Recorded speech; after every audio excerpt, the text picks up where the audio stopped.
வணக்கம். அமரர் கல்கியின் சிவகாமியின் சபதம் பாகம் 2 காஞ்சி முற்றுகை அத்தியாயம் 26 இருளில் ஒரு குரல். கணநேரம் ஜொலித்து உலகை ஜோதி வெள்ளத்தில் மூழ்குவித்த மின்னலின் ஒளியிலே புத்தபிக்ஷு ஏரிக்கரையில் நின்று கைகளை தூக்கி பேய்ச்சிரிப்பு சிரித்த காட்சியை கண்டதும் சற்று நேரம் குண்டோதரன் வீதியினால் கை கால்களை அசைக்க முடியாதவனாய் மரத்தோடு மரமாக நின்றான். பிறகு மனதை திடப்படுத்தி கொண்டு சேற்றில் தட்டு தடுமாறி கரை மேல் நடந்தான். கரையை பிளந்து கொண்டு தண்ணீர் ஓடிய இடத்தை நோக்கி உத்தேசமாக அவன் நடந்தபோது மறுபடியும் கண்ணை பறிக்கும் மின்னல் ஒன்று மின்னியது. அதன் ஒளியில் வெட்டப்பட்டிருந்த கால்வாய் முன்னால் பார்த்ததை காட்டிலும் அகன்றிருப்பதையும் தண்ணீர் முன்னைவிட வேகமாய் கரையை பிளந்து கொண்டு போவதையும் பார்த்தான். புத்தபிக்ஷு நின்ற இடத்தில் அவரை காணவில்லை. ஆனால் மண்வெட்டி மட்டும் கிடந்த இடத்திலேயே கிடந்தது. உடனே குண்டோதரனுடைய மனத்தில் சிறிது தைரியம் உண்டாயிற்று. கால்வாயை ஒரே தாண்டாக தாண்டி அப்பால் குதித்தான். அக்கறையில் கிடந்த மண்வெட்டியை கையினால் தடவி எடுத்துக்கொண்டு அவசர அவசரமாக மண்ணை சரித்து வாய்க்காலில் தள்ளத் தொடங்கினான். அப்படி தள்ளி கொண்டிருக்கும் போதே, ஆகா, இது வீண் பிரயத்தனம் போலிருக்கிறதே என்ற எண்ணம் அவன் மனதில் தோன்றியது. அதே சமயத்தில் அவன் கழுத்தண்டை ஏதோ ஸ்பரிச உணர்ச்சி ஏற்படவே சட்டென்று மண்வெட்டியை கீழே போட்டுவிட்டு நிமிர்ந்தான். அவன் எதிரே கும்மிருட்டில் ஆஜானு பாகுவான ஒரு கரிய உருவம் நின்றது. அது புத்தபிக்ஷுவின் உருவந்தான் என்பதையும் அவர் தமது இரும்பு கைகளினால் தன்னுடைய கழுத்தை பிடித்து நெரிக்க முயல்கிறார் என்பதையும் ஒரு கணத்தில் தெரிந்து கொண்டான். குண்டோதரனுடைய வஜ்ர கைகள் புத்தபிக்ஷுவின் கை மணிக்கட்டுகளை பிடித்து கொண்டன.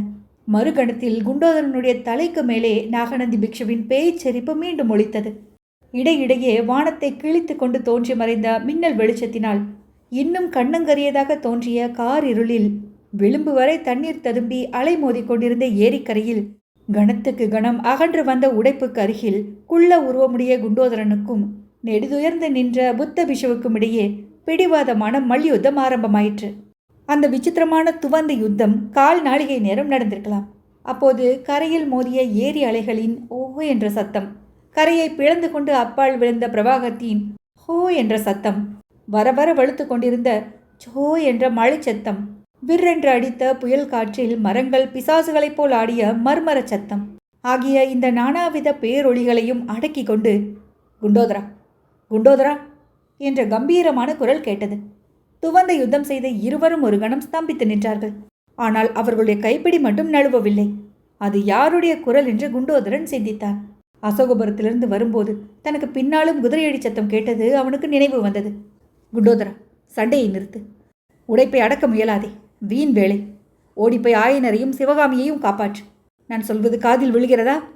அந்த குரல் தன் எஜமானருக்கும் எஜமானரின் குரல் என்று குண்டோதரன் அறிந்து கொண்டான். விழுந்தது பிரபு, ஆங்கே என்று கூவினான். குண்டோதரன் மறுகுரல் கொடுத்தானோ இல்லையோ, இன்னொரு பெரிய மின்னல், 1000 சூரியன் ஒளியை ஒத்த கண்களை குருடாக்கிய மின்னல் மின்னியது. அடுத்தாற்போல் ஒரு பேரிடி இடிக்கப் போகிறது என்பதை குண்டோதரன் உணர்ந்தான். இடி முழக்கம் கேட்ட நாகம் போல் என்னும் பழமொழி அச்சமயம் அவனுக்கு ஞாபகம் வந்தது.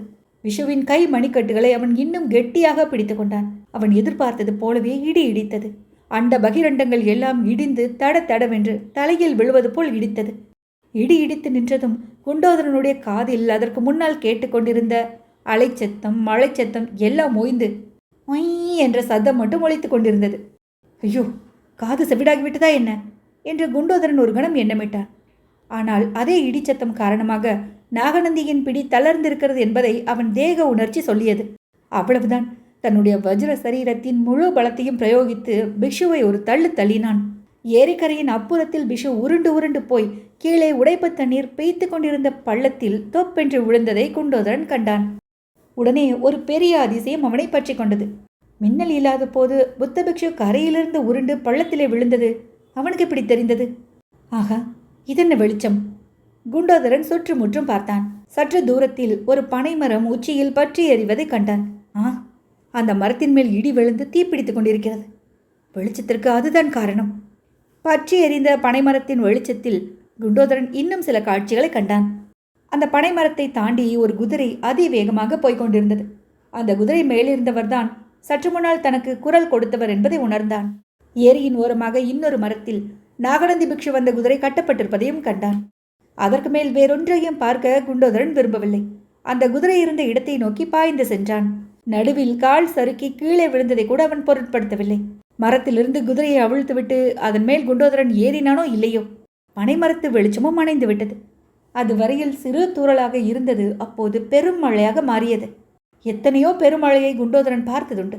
ஆனால் அன்றைய இரவு பெய்த மழை மாதிரி அவன் பார்த்ததே இல்லை. வானம் பொத்துக்கொண்டு அதற்கு மேலே தங்கியிருந்த தண்ணீர் தொடதொடவென்று கொட்டுவது போல் மழை கொட்டியது. ஆகா, ஏரி உடைப்புக்கும் இந்த பெரும் மழைக்கும் பொருத்தம்தான். நல்ல நாள் பார்த்துதான் நாகநந்தி திருப்பார் கடலை வெட்டிவிட்டார் என்று குண்டோதரன் எண்ணிக்கொண்டான். எப்படியும் இந்த ஏரி வெள்ளம் அசோகபுரம் போய் சேருவதற்கு முன்னால் நான் போய் சேர வேண்டும் என்று தீர்மானித்தான். ஆனால் அந்த தீர்மானத்தை அவனால் நிறைவேற்ற முடியவில்லை. அந்த இருளிலும் மழையிலும் குண்டோதரன் வழி கண்டுபிடித்து குதிரையை நடத்தி கொண்டு அசோகபுரம் போய் சேர்வதற்கு வெகு நேரம் முன்னாலேயே ஏரிக்கரை நெடுந்தூரத்துக்கு நெடுந்தூரம் உடைத்து கொண்டு வெள்ளம் பிரவாகமாக ஓடத் தொடங்கி அசோகபுரத்தையும் அடைந்து விட்டது. அத்தியாயம் 27. மாமல்லர் எங்கே? குண்டோதரனுக்கு எச்சரிக்கை செய்துவிட்டு குதிரை மேல் விரைந்து சென்ற மனிதர் யார் என்பதை நேயர்கள் ஊகித்து தெரிந்து கொண்டிருப்பார்கள். சிற்பம், சித்திரம், சங்கீதம் முதலான லலித கலைகளில் வல்லவராய் இருந்தது போலவே யுத்த தந்திர கலையிலும் தேர்ச்சி பெற்றவரும், மாறுவேடம் பூணுவதில் நிகரற்ற சாமர்த்தியம் வாய்ந்தவரும், வாதாபியின் சமுத்திரம் போன்ற சைன்யத்தை வடபெண்ணை கரையில் 8 மாதம் நிறுத்தி வைத்தவருமான மகேந்திர பல்லவ சக்கரவர்த்தி தான். காஞ்சி கோட்டையிலிருந்து வடதிசையை நோக்கி கிளம்பியது முதல் மகேந்திர பல்லவர் கையாண்ட யுத்த தந்திரங்கள் இதைப்போல் பல சரித்திரங்கள் எழுதுவதற்கு போதுமானதாகும்.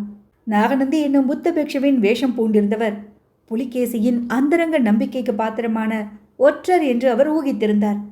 அதை பரஞ்சோதி கொண்டு போன ஓலையிலிருந்து உறுதிப்படுத்தி கொண்டார். நாகநந்தியின் கையெழுத்தையும் இலச்சினையையும் மேற்படி ஓலையிலிருந்து தெரிந்து கொண்டது அவருக்கு பல விதங்களிலும் உபயோகமாக இருந்தது.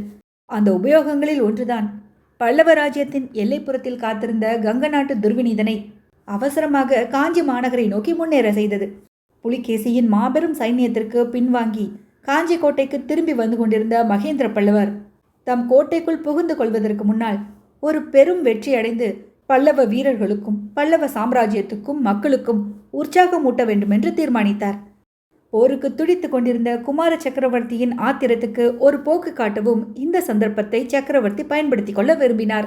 எனவே நாகநந்தி எழுதியது போல் துர்விநீதனுக்கு உடனே காஞ்சியை நோக்கி முன்னேறும்படி ஓலை எழுதி அனுப்பினார். அதை பார்த்துவிட்டே துர்விநீதன் தன் சிறிய சைன்யத்துடன் காஞ்சியை நோக்கி விரைந்து வந்தான்.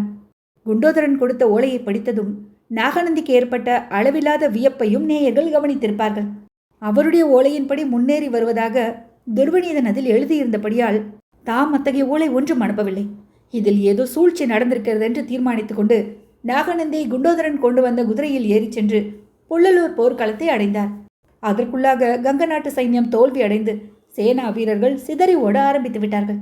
அந்த நிலைமையில் துர்விநீதனுடைய உயிரை காப்பாற்றுவது ஒன்றுதான் தாம் செய்யக்கூடியதென்பதை உணர்ந்த நாகநந்தி அவனை தம்முடன் அழைத்து கொண்டு தெற்கு திசையை நோக்கி விரைந்தோடினார். இந்த புள்ளலூர் யுத்தத்தில் மாமல்லரையும் பரஞ்சோதியையுமே முழுவதும் நம்பி மகேந்திர பல்லவர் விட்டுவிடவில்லை. பொறுக்கி எடுத்த 1000 குதிரை வீரர்களுடன் புள்ளலூர் போர்க்களத்துக்கு வந்து சேர்ந்தார். எதிர்பாராத இடத்தில் எதிர்பாராத சமயத்தில் வந்து தாக்கியபடியால் கங்கர் படை பீதியடைந்து ஓடலாயிற்று. புதிதாக வந்த குதிரைப்படை தலைவன் வஜ்ரபாகுவை மாமல்லர் சந்தித்த போது அந்த வீரன்தான் தம் தந்தை என்று அறிந்தார். அதனால் அவருடைய ஆத்திரம் அதிகமானது. இந்த ஒரு போரிலாவது தம்மை முழுவதும் நம்பி விட்டுவிடக்கூடாதா என்று தந்தையிடம் சண்டை பிடித்த பிறகு சிதறி ஓடும் கங்கர் படையை துரத்தி சென்று நிர்மூலமாக்க அனுமதி கேட்டார். ஒரு நிபந்தனையுடன் சக்கரவர்த்தி அதற்கு அனுமதி கொடுத்தார். அந்த நிபந்தனை என்னவென்றால், தென்பெண்ணை நதி வரையில் எதிரிகளை துரத்தி செல்லலாம், நதியை கடந்து அப்பால் போகக்கூடாது என்பதுதான். எதிரிகளை துரத்தி செல்லும்படி மாமல்லரை தென் திசைக்கு அனுப்பிவிட்டு மகேந்திரர் திரும்பி போய்விடவில்லை என்பதை சென்ற அத்தியாயத்தில் பார்த்தோம். நாகநந்தியின் கொடூர சூழ்ச்சிகளை எதிர்ப்பதற்கு கள்ளங்கபடமற்ற இளம் பிள்ளையான மாமல்லரையே நம்பி விட்டுவிட முடியுமா? குண்டோதரனுக்கு எச்சரிக்கை செய்துவிட்டு கிளம்பிய மகேந்திர பல்லவர் இருட்டையும் புயலையும் பெரும் மழையையும் பொருட்படுத்தாமல் தென்கிழக்கு திசையை நோக்கி சென்றார். உதயமாவதற்கு ஒரு ஜாமம் இருக்கும்போது தென்பெண்ணை நதிக்கரையை அடைந்தார். அப்போது மழையின் வேகம் குறைந்து வானத்தில் மேகம் கலைந்து நட்சத்திரங்கள் கூட தெரிந்தன. அந்த லேசான வெளிச்சத்தில் நதியும் நதிக்கரையும் அப்போது அளித்த காட்சியை வர்ணிப்பது இயலாத காரியம். நதியின் இரு கரையையும் தொட்டுக்கொண்டு ஹோ என்ற இரைச்சலுடன் நொங்கும் நுரையுமாக பிரவாகம் போய்கொண்டிருந்தது.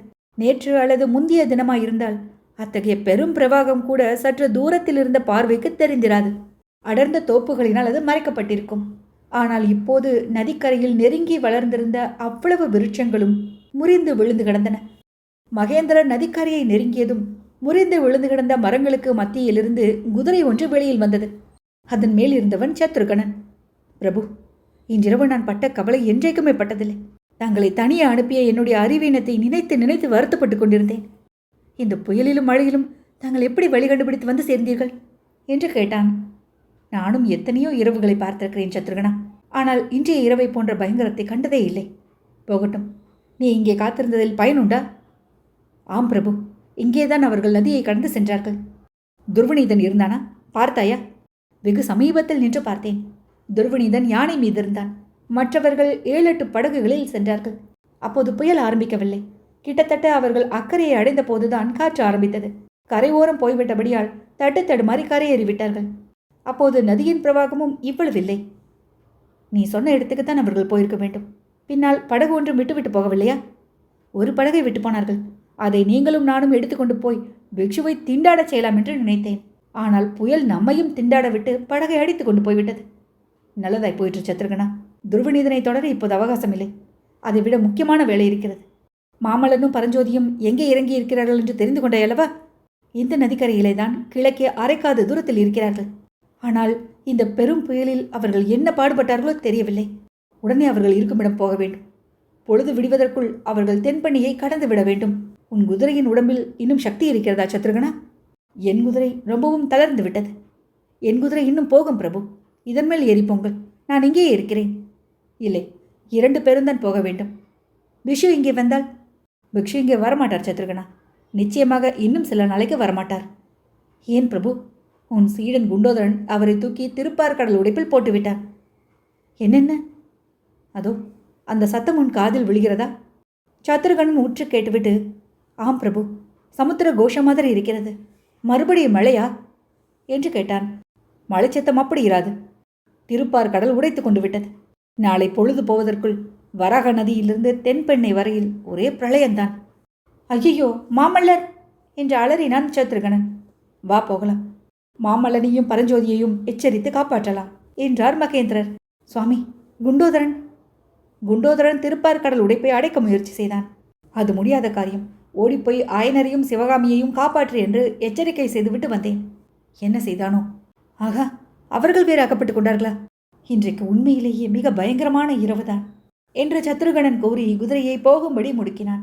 இது பயங்கரமான இரவானாலும் ஒரு பயன் கிடைத்தது சத்ருகணா.